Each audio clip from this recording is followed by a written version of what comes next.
Everyone, this is Mayank Mahajan. Welcome to my channel. If you find my videos useful, so please like, subscribe and share my videos. अगर आपको मेरी previous videos देखनी है तो मेरे channel की playlist में जाके आप देख सकते हैं।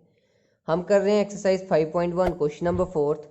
If ABC are the 3 points on a line such that AB equal to 5 cm, BC equal to 3 cm and AC equal to 8 cm, which one of them lies between the other two?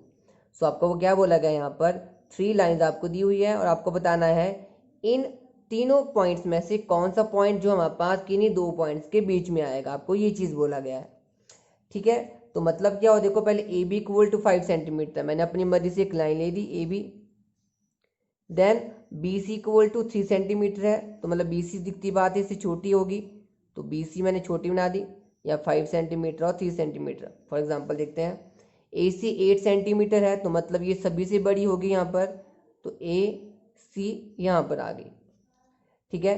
तो अगर आप यहाँ पे ध्यान से देखोगे, यहाँ पर ए है और यहाँ पर सी है, तो ए सी जो लाइन सबसे बड़ी है, तो मतलब क्या हो रहा है, ये जो बी पॉइंट है, मतलब ये बी पॉइंट क्या होगा, ए सी के बीच पे कहीं पे आएगा। 3 लाइंस आपके पास दी हुई है, आपको बताना है तीनों पॉइंट्स में से कौन सा पॉइंट बीच में लाई करेगा। तो ए सी सबसे बड़ी लाइन है, लॉन्गेस्ट लाइन है, तो मतलब बाकी जो बी पॉइंट बचेगा वो कहाँ पे आएगा, कहीं यहाँ जैसे आएगा बीच में। तो हमें ये चीज़ बतानी थी, तो हम इसमें क्या लिखेंगे, यहाँ पर इसके आंसर में हमारा आंसर लिखेंगे ए सी लाइन सेगमेंट। तो इसका मतलब लाइन सेगमेंट होता है, A C line segment is the longest line segment, दस B is the point between A and C. So आपको क्या बोला मैंने कि ए सी जो है वो लॉन्गेस्ट लाइन सेगमेंट है, अगर सबसे लंबी लाइन सेगमेंट है ए और सी, तो मतलब जो बी पॉइंट बचा वो कहाँ आएगा, इन दोनों के बीच में आएगा। तो ये हमारे पास 4th क्वेश्चन का आंसर हुआ। Next question is question number 5th, verify whether D is the mid point of A G line segment.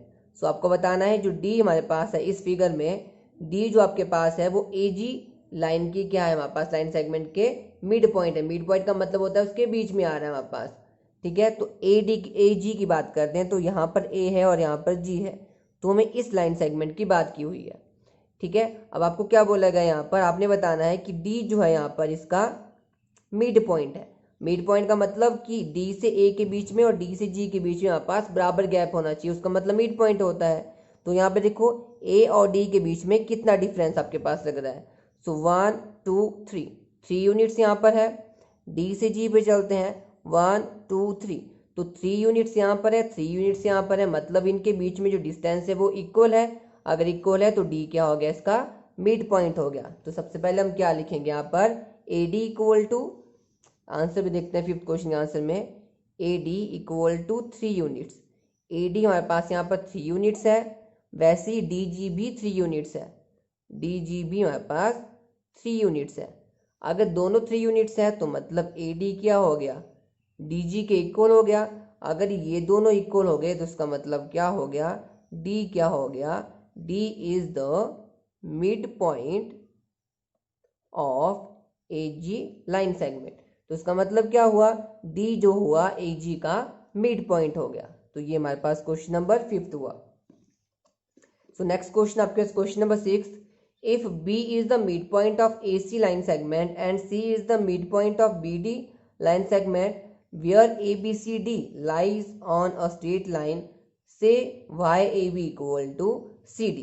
तो इसमें आपको क्या बोला गया है, जो बी हमारे पास है वो ए सी लाइन सेगमेंट का क्या है, मिड पॉइंट है, और सी जो है वो बी डी का मिड पॉइंट है। आपको बोला है जो ए बी सी डी हमारे पास है वो एक लाइन के ऊपर क्या हो रहे हैं, लाई कर रहे हैं सभी पॉइंट्स। तो A B equal to C D आपने बताना है कि क्या वो इक्वल है या नहीं। तो आपके पास क्या बोला गया है, 6 का आंसर करते हैं। आपके पास एक लाइन दी हुई है, लाइन उसमें बोला है जो ए बी सी डी जो है एक लाइन के ऊपर सभी स्ट्रेट लाइन के ऊपर लाई करते हैं।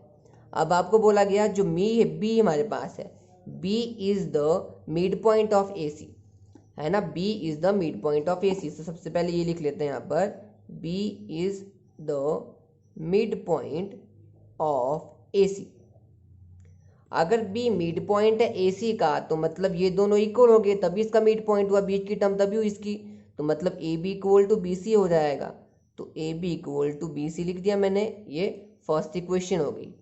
देन आपको एक और कंडीशन दी हुई है, जो सी हमारे पास है मिड पॉइंट है बी डी का, तो हम क्या लिख देंगे यहाँ पर, C is the mid point of B D.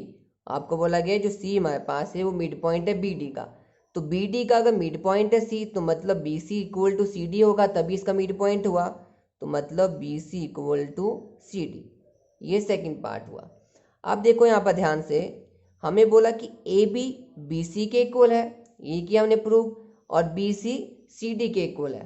तो उसका मतलब क्या हुआ, अगर एक एक साइड अगर इक्वल हो जाती है, बाकी जो दूसरी साइड बचती है वो भी आपस में इक्वल होती है। देखो ए बी बी सी के इक्वल है और बी सी सी डी के इक्वल, इसका मतलब क्या हुआ, ए बी भी सी डी के इक्वल हुआ, है ना। ए बी अगर बी सी के है, बी सी सी डी के है, तो ये इसके इक्वल हुआ, ये इसके भी इक्वल है, तो मतलब ये आपस में भी इक्वल हुआ।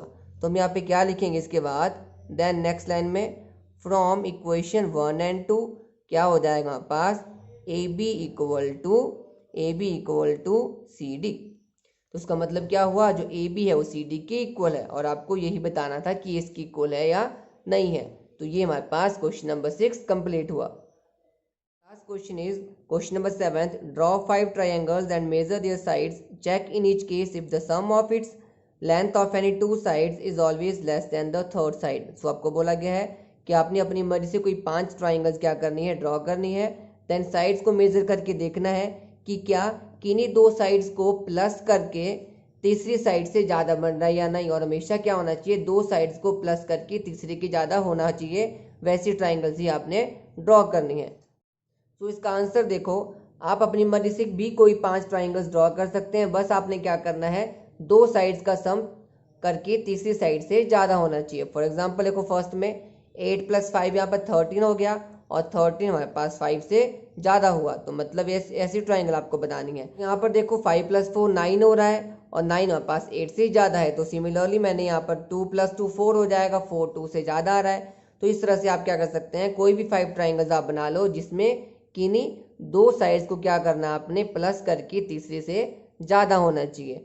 तो ये हमारे पास लास्ट क्वेश्चन था इस एक्सरसाइज का, और हमारे पास 5.1 एक्सरसाइज कंप्लीट हुई। सो नेक्स्ट एक्सरसाइज स्टार्ट करेंगे नेक्स्ट वीडियो में। अगर आपको इस क्वेश्चन से रिलेटेड कोई भी प्रॉब्लम हो तो आप कमेंट सेक्शन में कमेंट कर सकते हैं। Till then thank you.